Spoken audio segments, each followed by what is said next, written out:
dělá scény, křičí, steky leží na zemi, klid. Toho všechno je součást zdravého vývoje. Život s batoletem může být jako jízda na horské dráze, nemyslíš? 1 minutu je šťastné a směje se, další křičí na zemi. O 2 minuty později je mazlivý a roztomilý a než se naděješ, hází všechno ze šuplíku a odmítá poslouchat. Když mu řekneš, aby přestal. Jaký největší výbuch si dneska zažila? Klikni na odběr, ať se necítíš sama a máš podporu, když přijde další emoce. Může to být opravdu těžké, ale existuje několik věcí, které můžeš udělat, aby to bylo mnohem snazší a méně stresující. Tak si můžeš víc užít ty nádherné chvíle a mít méně těch, kdy si chceš otrhat vlasy a koupit jednosměrnou letenku pro jednu osobu někam do Tramtárie. Tahle první strategie je obzvlášť užitečná. Pokud se přistihneš, že tvé batole sleduješ jako jestřáb a neustále mu říkáš přestaň, nesahej na to, polož to, nech to být. Zakázané ovoce chutná nejlíp a tvé dítě si to pamatuje.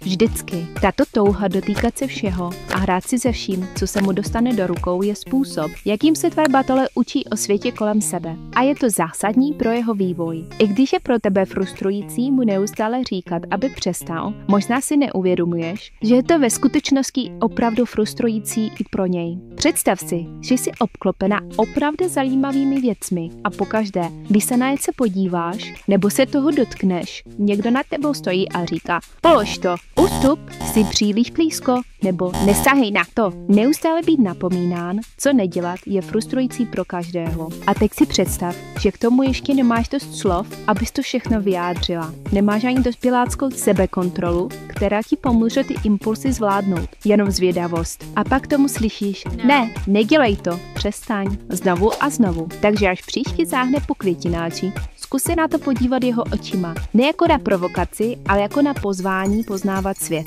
A tvou roli ne jako hlídače, ale jako průvodce. Bezpečný prostor není o plotu. Je to prostor, kde můžeš dýchat. V této situaci potřebuješ udělat změny v prostředí. Je důležité si uvědomit, že chceš přizpůsobit prostředí tvému batoleti. Ne tvé batole nevhodnému prostředí. A to uděláš tím, že pro něj vytvoříš takzvanou bezpečnou oblast, kde si může hrát a objevovat svobodně, aniž bys ho musela neustále hlídat. Vytvoření takového prostoru může zahrnovat zabezpečení místnosti tím, že odstraníš nebo přemístíš věci, kterých by se neměl dotýkat. Například vázy, skleněné předměty, věci s ostrými hroty. Všechno dej někde, kde nedosáhne a děj to neláká. Nainstaluj bezpečnostní branky nebo použij ohrádku. Věř mi, vím, že může být těžké odložit z dohledu milované rámečky s fotkami nebo přemístit oblíbené květiny či dekorace. A věci, které prostě fakt vypadaly dobře, kde byly. Ale neboj se, není to navždy. Mozek tvého batolete roste a učí se neuvěřitelně rychle. A časem se naučí ovládat své impulzy v okolí těch křehkých věcí doma. Ale do té doby mu pomozu zpět tím, že tyto lákavé předměty nebudou v jeho prostoru. Například v našem bytě měl můj syn volný přístup do ložnice, pokojíčku,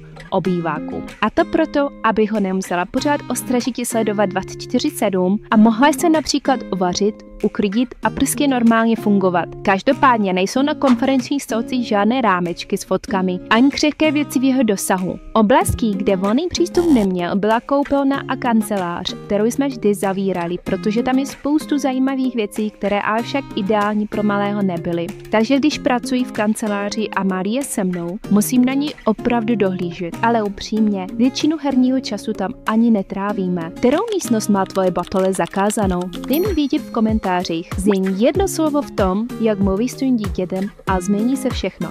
Další strategie může chvíli trvat, než si na ní zvykneš, ale jakmile ji začneš pravidelně používat, uvidíš, jak moc ti usnadní každodenní život s batoletem. Jde o malou změnu v tom, jak s ním mluvíš. Klíčem je říkat batoleti, co má dělat místo toho, co nemá dělat. Tvé batole s nás pochopí, co po něm chceš, když mu řekneš, co smí, než když mu neustále ukazuješ, co nesmí. Vezmi si jako příklad běhání uvnitř. Pokud řekneš neběhej, musí zjistit 2 věci. že nemá běžet a co má místo toho dělat. Ale pokud jednoduše řekneš, uvnitř se chodí, je to pro něj mnohem jasnější. Odebíráš mu nutnost hádat se a přímo říkáš, co má dělat. Tento jasný způsob komunikace nejenže usnadňuje batoleti řídit se tvými pokyny, ale také snižuje jeho frustraci z neustálého slýchání ne, nedělej nebo přestaň. Navíc to posiluje jeho sebevědomí, protože nemá neustálý pocit, že dělá něco špatně. Další strategie ti pomůže udržet herní prostředí tvého batolete zajímavé a podnětné, tak, aby měl vždy co nového objevovat a učit se. A to povede k delším, soustředěnějším hrám a zároveň eliminuje potřebu neustále kupovat nové hračky. Nekupuj nové hračky, zahraj si s nimi chytře na schovku. Tady je, jak to funguje. Místo toho, abys nechal své batole hrát si se všemi hračkami najednou, tak je střídej. Vyber sadu hraček, za kterými si může hrát a ostatní schovej. Ideálně tam, kam batole nevidí a nedosáhne. Například do skříně, vysoko na polici nebo do úložných boxů. Pak, když si tvoje batole hraje s těmito hračkami, sleduj signály. Jestli si začíná nudit, třeba že si hraje hruběji než obvykle, víc si stěžuje nebo hledá jiné věci. Když tyto signály spozoruješ, je čas na výměnu hraček. Vyndej schované hračky a ty současné zase schovej. Tato rotace vytváří pocit, jako by se jejich krabice s hračkami stále obnovovala. I když se jedná o jeho staré věci, které se vracejí do hry. A díky tomu zůstává hraní pro něj zajímavé. Tato další strategie ti pomůže usnadnit přechody mezi činnostmi, což bývá pro tvé dítě často velmi náročné. Přesun z jedné aktivity na druhou totiž vyžaduje spoustu mentální energie. Nejdřív musí tvé batole přestat s tím, co právě dělá, pak ovládnout nutkání pokračovat, což je pro ně velmi těžké. Nadále musí zvládnout emoce spojené s tím, že něco skončí a nakonec přesunout pozornost k nové činnosti. A to je velké sousto, zvlášť když se netěší na to, co bude následovat. Největší hádky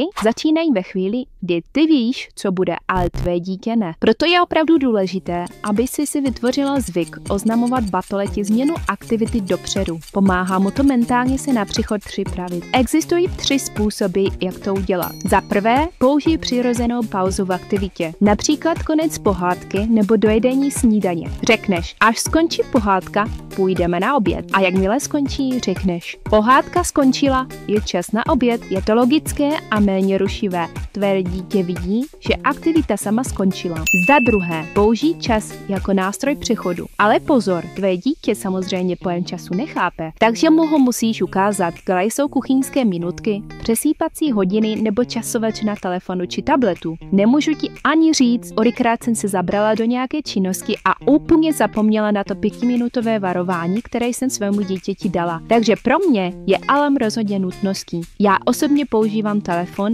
mám ho neustále u sebe, vizuální odpočet je skvělý a navíc má budík, který připomene i mně, že čas nepršel. Důležité je dát časovač někam, kde ho dítě vidí a ty slyšíš. Například řeknu, za 5 minut půjdeme do sprchy. Nastavím časovač a dám ho na viditelné místo. Když zazvoní, pomohou batoleti přejít ke sprše a ono to fakt funguje. Co u tebe nejčastěji spustí scénu? Dej vědět z komentáři. Neříkej jdeme, zkus říct, kdy to skončí a sleduj ten rozdíl. Třetí možností je odpočítávat počet opakování aktivity. To tvému batoleti jasně říká, kdy daná činnost skončí a zároveň mu dává čas se na tu změnu připravit. Tento přístup může opravdu pomoci předejít záchvatům steku. Představ si například, že jste na hřišti a tvé batole si užívá skluzavku. Místo toho, aby najednou řekla, je čas jít domů, což by ho mohlo rozrušit, radši řekni, ještě 5krát si sklouzní a pak jdeme domů. Poté pokaždé, když si jede dolů, počítáš ještě 4krát, ještě 3krát, ještě 2krát, poslední sklouznutí a pak jdeme domů. Poté poslední můžeš říct, tak to byla poslední a teď je čas jít domů. A pak odejdete z parku. Tímto způsobem tvé batole přesně ví, co ho čeká a pravděpodobně odejde dobrovolněji a s menším odporem. Pamatuj, říct batoleti dopředu o změně pomáhá, ale nezaručuje, že z toho bude nadšené. Je to naprosto normální, že si rozčílí nebo bude zklamané, když musí skončit s tím, co má rádo a projeví to silnými emocemi. Co tvé dítě v tu chvíli potřebuje nejvíc? Bezpečí, i když právě ztrácí kontrolu. Možná tě bude lákat jejich výbuch rychle zastavit, zvednout hlas, sebrat hračku, zakázat pohádku, zrušit odměnu, odejít z pokoje. V tu chvíli to vypadá jako řešení. které funguje nejrychleji. Jenže víš co? Výzkumy ukazují, že tohle dětem ve skutečnosti nepomáhá zvládnout jejich emoce a často to celou situaci jen vyhrotí. Proč? Protože batole v afektu nemá kapacitu poslouchat logiku. Nemá ani nástroje, jak se samo uklidnit. A trest v takové chvíli vnímá ne jako důsledek svého chování, ale jako odmítnutí. Když batole prochází tak silnou emocí, nepotřebuje trest, potřebuje bezpečí. Někoho, kdo zůstane klidný, kdo mu ukáže, že jeho pocity nejsou nebezpečné a že mu pomůže to zvládnout. A to neznamená, že musíš být dokonalá. Znamená to, že místo výbuchu z tvé strany přijde přijetí. A víš, co je na tom nejhezčí? Když se tohle naučíš ty, naučíš to i své dítě. A tohle je dar, který si ponese celý život. Měla jsi někdy chuť to vzdát? Napiš dolů, klikni na odběr, ať víš, že v tom nejsi sama.